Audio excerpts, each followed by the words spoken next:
ईश्वर को जानना समझना। क्योंकि मसीहत में हमारा जन्म हुआ है ना, मसीह परिवार में जन्म हुआ, इसलिए हम लोग ये बातें करते आ रहे हैं। लेकिन व्यक्तिगत रूप से हमने क्या मसीह को जाना है? नहीं जाना।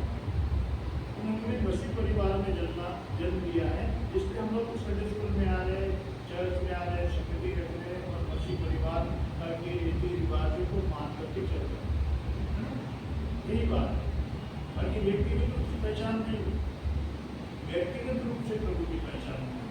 जब तक व्यक्तिगत रूप से प्रभु की पहचान नहीं होगी, तब तक कि हम लोग जो आराधना कर रहे हैं ना, इसको कुछ नहीं समझना है।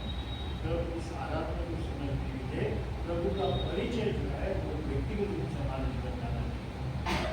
इसलिए एक व्यक्तिगत प्रार्थना में आप लोगों को जाना है, 5 मिनट के लिए प्रति घुटनों पर बैठना है और उसमें कि हाँ प्रभु मुझे आपको जानना है, आपको समझना है ना।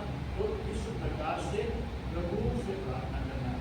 और ये सभी बातें तभी मुमकिन होगी जब हम लोग अपने जीवन के हरेक वो मार्ग या हर तरह की वो गतिविधि जिसको हम लोग पूरे दिन भर लेकर के चलते हैं ना, गलतियाँ छोटी छोटी गलतियाँ होती हैं ना, छोटी छोटी बातों में गुस्सा हो जाता है, छोटी छोटी बातों में दूसरों पर गुस्सा आ जाना है, या फिर कभी कभी झूठ बोल देते हैं ना, कभी कभी लोग किसी का अपमान कर देते हैं। छोटी छोटी बातें होती है, ये छोटी छोटी बातों का अंगीकार करना और अंगीकार करने के बाद में कि हाँ प्रभु इन सारी बातों की जानकारी मुझे हो गई है और मैं जान गया हूँ कि ये गलत है और ये गलत होने के बाद में प्रभु अब जिस प्रकार से आपका जीवन रहा है और जो आपके वचन में बातें रहती हैं उसको जान करके मैं आपको समझना चाहता हूँ, ये समझना चाहता हूँ। इस प्रकार से आपको प्रार्थना के लिए प्रभु के पास जाना है और जब आप प्रभु के पास में जाएंगे जाने के ऊपर प्रभु का परिचय जो है जीवन में आएगा और जब प्रभु का परिचय जीवन में आएगा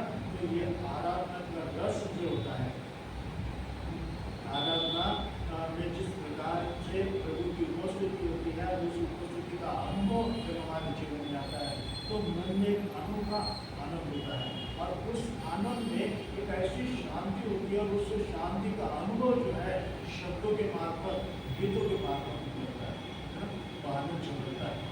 और इस आनंद को प्रकट करने के लिए क्या करना है कि जैसे वर्षिप में हम लोग इधर आ जाते हैं तो कभी हमारा ध्यान ऊपर लोगों की तरफ जाता है या कभी हम लोगों का ध्यान मोबाइल में जाता है। लेकिन ऐसा नहीं कि जीवन में जो भी हो, सामने कौन बैठा है, माता पिता बैठे हैं या बड़े व्यक्ति बैठे हैं, इसको हमको ध्यान नहीं देना। ध्यान किसको देना है? प्रभु को, क्योंकि हम लोग प्रभु की लेकर आए हैं।